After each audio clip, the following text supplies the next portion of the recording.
won't feel this when I am falling.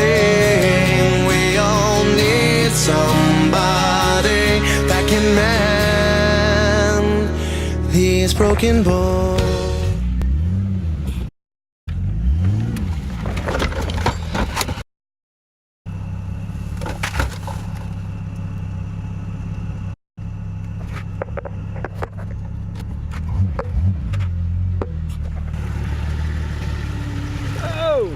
Oh, hello, water.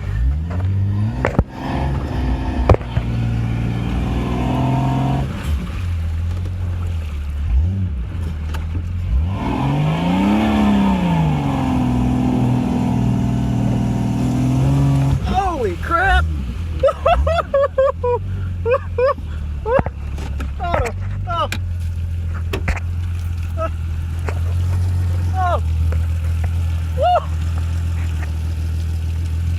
Oh man. That was deep. Snorkel works. Yep. Let's get it going. Let's get it going. Get in the video, son. Get in the video.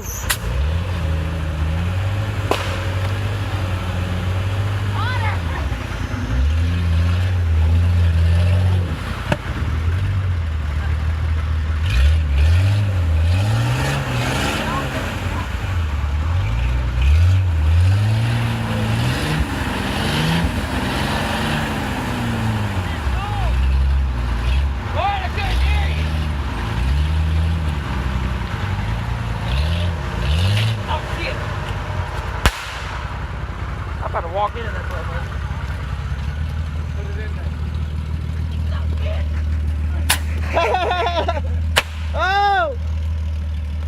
Whoa! We got it done! We got it done! Oh!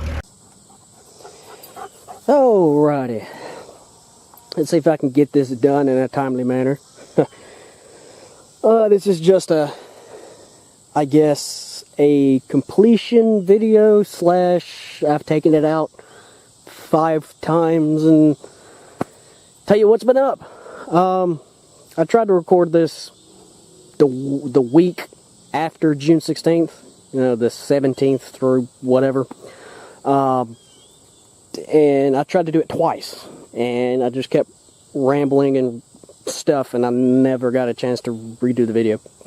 But well, this is the way it sits when I'm not, you know, using it. I've never replaced the driver regulator, so I still need to do that. And there's some stuff on the other side that happened the time before last that I was out, so you'll get to see that.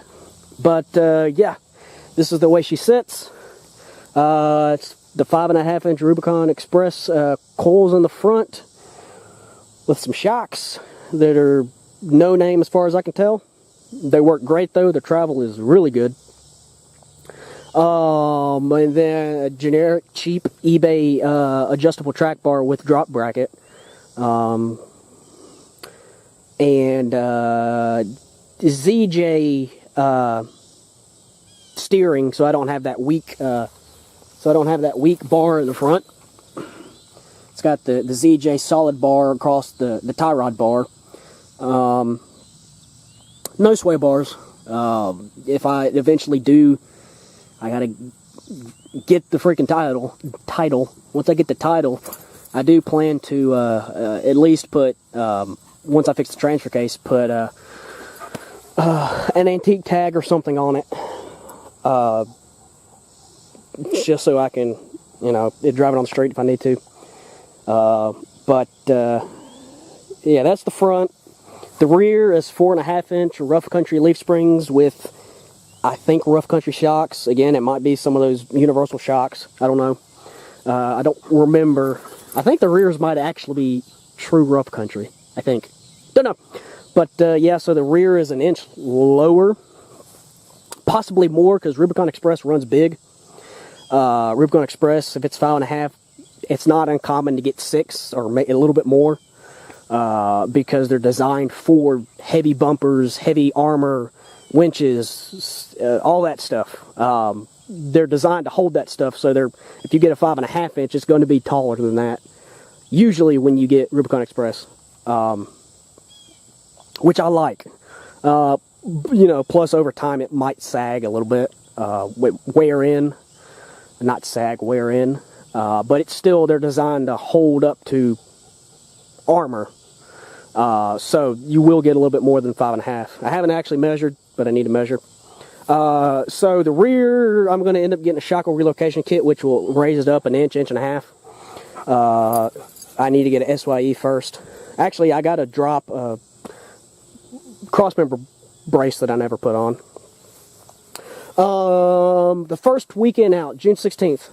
Wow, that twisted. Oh, wow, my tire caught that. That's not good. My tire caught that brake line and tried to rip it out. That is not good. What the heck? It's the first time I've noticed that. Is it on the other side? No, this side's still good. But, first, June 16th, took it out. First obstacle I hit. I went up the hill, fine. I came down the hill a different way, and I didn't realize there was a huge rut, and it like went up to here. Dropped off in the hole, flexed the front out, bent that fender, bent that in, pushed the door in a little bit, not too bad. And then my back, once my rear tire came down, it hit right there, which I plan on cutting this off anyway and folding it, so I'm not too worried about that. My rocker panels, I'm pretty sure, are still fine.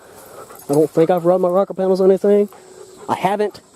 I plan on making rocker guards with a step at some point. I got some spare steel. I'm just going to do what I did on my green Jeep. The winch, I can't believe I still haven't done it yet. I might record a little video today or tomorrow and send it to Smittybilt. The relay box is either messed up or the controller or the actual remote's messed up. The first time I took it out, again, June 16th. If it's not been 90 days, I need to contact the seller. I think it's been 90 days though. Yeah, it's been 90 days because I ordered it before June 16th. I'll have to deal with Smittybilt then. The winch is dangerous. At first, it used to only happen when I winched in. Luckily, the controller has a light on it, thank goodness. When I winch in, it didn't happen the first 2 or 3 times I used the winch on the 16th, but later on in the day when I started using it, I would winch in, I'd let go of it. It automatically spool out. Luckily, there's a light on it, and I'd have to press down a couple of times, and then finally it'd stop. It's been doing that the whole time. Well, not this last weekend, but the weekend before last. It's starting to winch in on its own, which is really dangerous. Winching out on its own is kind of dangerous. Winching in on its own is really dangerous. Catch somebody's hand and roll it in there. I'm winching out. I'm pushing the winch out to help spool it out so you could, release and pull it. When I let go of out, it wants to go in on its own. And like I said, it does it, and you hit the switch a couple times, then finally it stops. Sometimes it takes 5 or 6 times of hitting the switch, for it to finally stop. But that is unacceptable. I don't know if it's the relay box, and I don't know if it's the controller. I need to get this sorted out. I'd rather not have to pay for another winch. This winch is brand new. It's only been out 5 times. I've used it probably 20-something times. On other people, I've used it on myself a handful of times. I've used it on myself probably 5 or 6 times. But, mainly pulling other people out, supporting something while they're being pulled in another direction, something like that. But within the first day of using it, within the first 5 times of using it, it's acting up. That's unacceptable. I need to get in touch with Smittybilt because I think it's past 90 days. Yeah, I'm not too happy about that. It still works. It's frustrating using it because it tries to spool in or out on its own. Again, that's dangerous. These are the ARES Fabs, TJ, or XJ to TJ bumper brackets. They work great. That's bent because my buddy hit me. As you can see, the roller fairlead's bent. But yeah, even so, this one's bent a little bit too. That's because these aren't very strong. I planned to get longer bolts to go through the top and bottom and keep this straight, because this is designed to have a bumper channel, you know, the bumper from a TJ, bolt from the top and bottom to keep it straight. Well, without that, it's floppy and flimsy. I doubt it would ever break. I've still used it to pull people out with. But it's still, you know, not very strong. I plan on getting their stubby winch bumper anyway. You know, within the next couple months, I plan on getting their stubby winch bumper. I really like it. And to be honest, if I would have found it, I realized they actually sell it on eBay for about $100 less than they sell it on their website for. So, if I would have noticed that, I would have bought it on eBay. But, because I don't think it comes powder coated or whatever. But anyway, that's with the front. I got those Morimoto LED headlights that's been in there. Snorkel's done great. I've tested it. I've tested it about 4 times. 2 times was on accident. The other 2 times was on purpose, and yet the hole ended up being worse than I thought. I've had water come in the door. I've had water up to here. And when you're like, well, that's not that bad. Well, you got to think, when the front of the Jeep dips in, I've had water covering the hood this much. So I've tested that snorkel out plenty of times. Plus, I've had it on its side where this was all underwater. Snorkel works great. I need to clean it off. I need to clean it up. But snorkel works fantastic. I need to fix the exhaust. I was stuck in a hole for a good minute. The really deep hole. It was muggy and stuff. It was like gumbo. I couldn't get out of it, so I had to stop. And I don't know if it was part of it was probably the exhaust, because I just have it clamped where I cut it. I have a clamp here and then a clamp here on a universal U, or 90 degree I got from AutoZone. I didn't weld it because I need to get another downpipe, because the manifold, it's not cracking, I don't think, but they're known to crack, so I need to get that fixed. So I'm just going to get a whole exhaust that goes to where the cat goes. And then where the cat goes, I'm just going to run it straight out probably straight out and put a dump on it. But it started to cut out in that hole, so I couldn't get out. I had to keep the throttle on. I think my distributor got wet. It ran crappy when I got out. I had no power. I couldn't do really anything. Took the street back. It tried to stumble when you first hit the gas sometimes. I took the street back to the trucks. When I got back to the truck from the street, it was running fine. I could do anything I wanted to, so I'm pretty sure the distributor was wet. It flexes great, as you can see by this. The one thing I need to do is I still need to get hockey pucks for the front so I can limit my front travel, even though that fender's already meh. But yeah, I do have like 2 videos of this thing. One of them is the first hole I technically tested the snorkel in. It's just an inside video that I took. The other one is an outside video from the weekend before last, where I had to winch myself out. But these tires do amazing. I'm glad I got them. I would never put them on anything that I drive every day on the street, probably. Maybe I would, actually. They'd probably wear down really quick, though. But if it was a daily driver or something, I doubt I would get them. They were cheap. They work good in the mud, but they're a pure MT with huge gaps, so they won't last long on the street.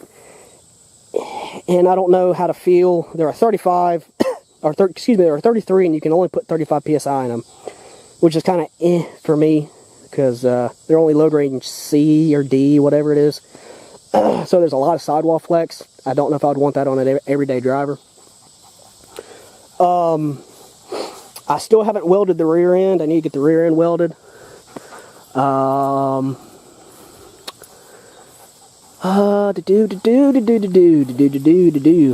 That winch plate that I modified works great. I've pulled the weight of the Jeep, if not, and more.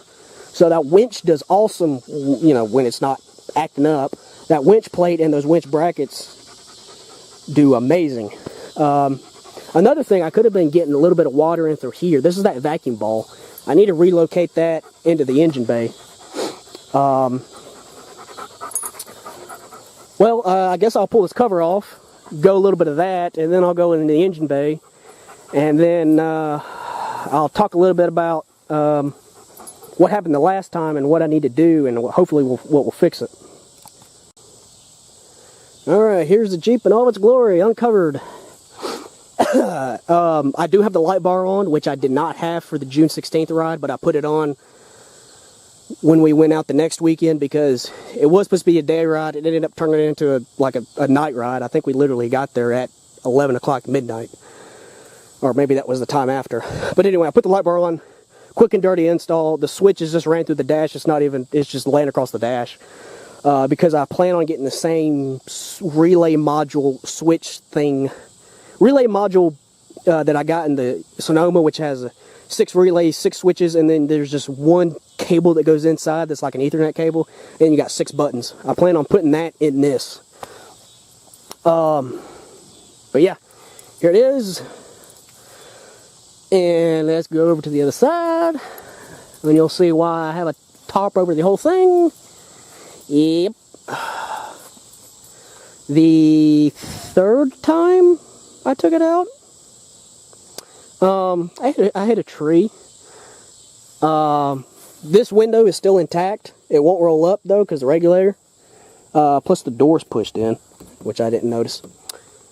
A tree went up and then jutted back out. My buddy there was a hole that I was trying to go through. I went through it the weekend before. Obviously I couldn't get through it, so besides backing all the way up and going around the trail, there was a route around the hole which went up, tilted, and went down. My buddy went up and in his Jeep didn't have a problem. I went up, it took multiple attempts, and I still came in, smacked this, busted this window out, and I was like, well, crap. You can see it hit right here also. It also hit right here, and then I went back around it again, and it hit here, and slid onto the window, and crack. So, doesn't bother me. I got another door and another window right there. These windows are just a little bit tricky because it's just held in by this rubber piece. So what you have to do is, if there's still a window, the method to use is take rope and soap and water, wrap it around it if you were pulling it out from the inside, and then snake the rope underneath it to the outside, which is kind of difficult, and then pull it slowly and unravel it, and as you're doing that, have someone from the inside push the window while someone from the outside catches it, and and then you just do the opposite when you're putting it in. Put the rope around it, and then slip the rope inside, and then slowly pull it while somebody's pushing from the outside. But I was kind of, I'm not going to say I was let down, because this is a trail Jeep. So, you know, stuff happens. This one, I got a whole nother door. The door on that, oh well. There's a door on, the door on that one's pushed in a little bit at the bottom. Still works, window rolls up and down. Like I said, this is a Laredo, that's a Laredo, so they all have the same power options. So yeah, that's just, yeah, that's the damage. And, again, I really need windshield wipers. I've been putting that off. But, I'm going to go ahead and pop the hood, show you under the hood, and then I'll start it up, and then I'll tell you what happened last time that I took it out, and which is some stuff on some videos that will be coming up. I still have all the videos of the swap I need to go through. It's just going to take me sitting down and time, just a lot of time, editing, cutting out, splicing in, you know, figuring out how I'm going to cut it together and whatnot. So I'll be back when I pop the hood. Alright, hood's popped, and some of you might know immediately is there's water sprayed everywhere. Or muddy water sprayed everywhere. Go in deep water, your belt's going to get the water, fling it all around, and go everywhere. So, that's kind of, you know, you relocate your alternator, but yet your belt still gets wet and flings water everywhere. It shouldn't be as bad as submerging, though. Yeah, it gets wet, but it should not be bad enough to cause issues, though it kind of will, because your belt will slip, especially with that really, really long piece right there. I really need to make up a bracket and put another idler pulley right here. It really needs, it honestly really needs an idler pulley. It really needs a secondary idler pulley bad. But you could keep the fan bracket on there, and the fan bracket will right here put another idler on it where that hole is, right there. But it's a irreplaceable part, and yet you can get a bearing for it. But it's designed for, it's a water pump pull shaft is what you get it from, and then it's nowhere near as strong as that fan shaft. Some people have no problems with it. Other people, they get it and it just disintegrates within weeks. If I really wanted to, if I could even get it, you could get that whole bracket from Chrysler if they still have it, and it's going to be expensive. But that shaft on this motor was messed up. It was loose. The bearings were shot. When I took it apart, the bearing basically fell apart. So I'm glad I wasn't using it. There's the distributor. I need to change the oil in it. Well, the oil's going to get changed when I got to do what I have to do. It still runs. So I don't think you're going to see it. See all of that? That's a whole bunch of grass and weeds and stuff in my Hermont. Shoot, that's not good. I need to put a notch in the hood. That's going to bust these wires like nobody's business. Ooh, it's already almost busted. I need to put a notch in the hood so those wires can go through. Or, you know, drill a hole in the side like I should. That hole that I was stuck in really bad. The whole underside of this Jeep was messed up. The whole underside of this Jeep was, you know, it had mud. Obviously, I was stuck in mud up until the harmonic balancer when I was stuck in that hole. And this whole axle was covered in just concrete mud, a whole bunch of little weeds and stuff hanging down across the whole underside of the Jeep. The only reason it's not like that now is because I took it out last weekend and it cleaned up all the underside of it, which is good. It saves me some time. Oh wow, really? Really? Huh. See that brand new motor mount? That's a brand new motor mount. Busted. Is this one busted? It's starting to. Brand new motor mount. I need to get a light. It might just be the casting or the casting of the rubber, but that brand new motor mount's busted. The freaking battery's dying. Well, since the battery's dying, it's a snorkel. It's still good, tight, doesn't let any water in, obviously. All this stuff's covered in dirt and crap from when I, you know, got stuck in the hole. Still starts, still cranks, still runs.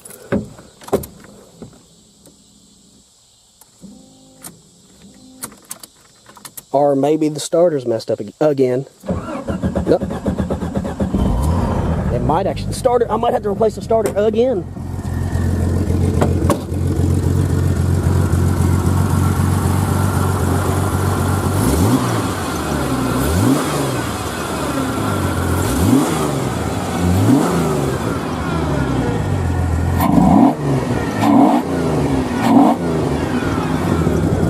Runs great.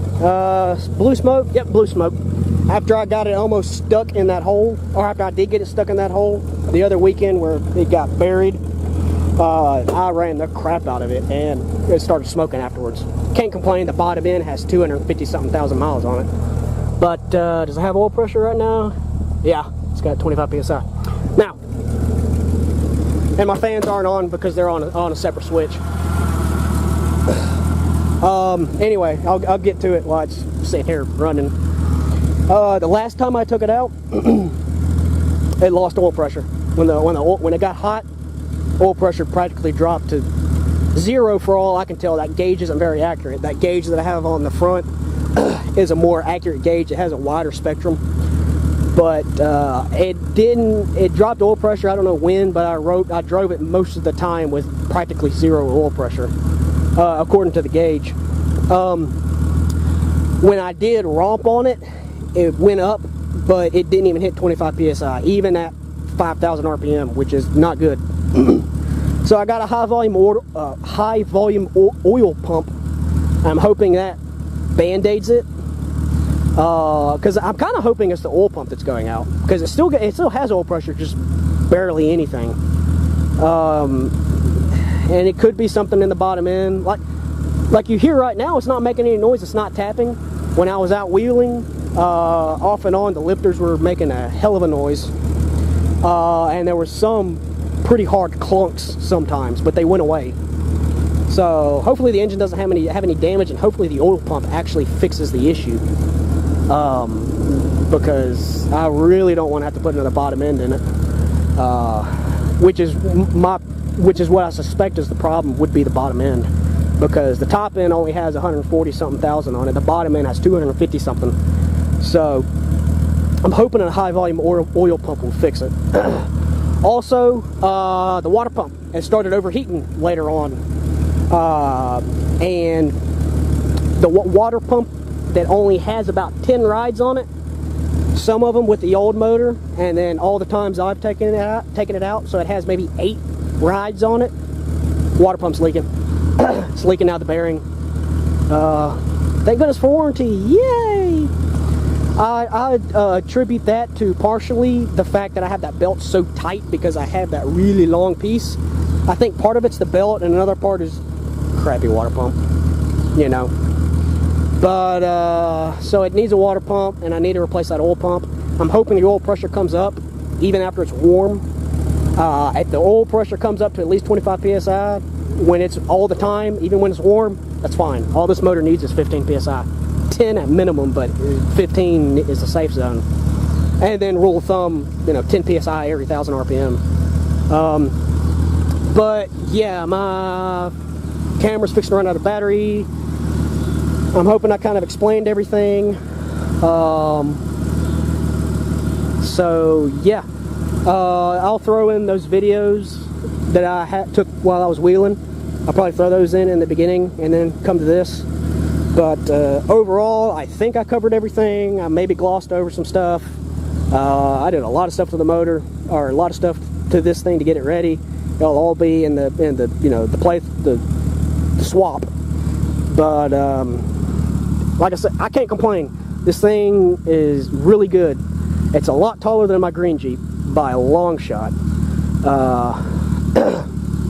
which is kind of sad. I've had my green Jeep for 10 years, and I mean, it's got the lockers and the bumpers and the good stuff, but and it's also, the lift is also better. This one, I bet if I took it on the road, it'd get death wobble. Oh, transfer case. I still need to fix the transfer case. It's locked in 4 low. When you put it in every other gear, it grinds. So that transfer case is messed up. Maybe I can take it apart and try to rebuild it again and fix it, but it's messed up. But yeah, this is probably gonna be about a 20-minute or 30-minute video, but I think I covered everything. I still have plans for it. I need to weld the rear end. I want to get the stubby winch bumper for the front if the oil pressure's right. If not, the camera shut off on me. So yeah, I'll talk to y'all later. Bye.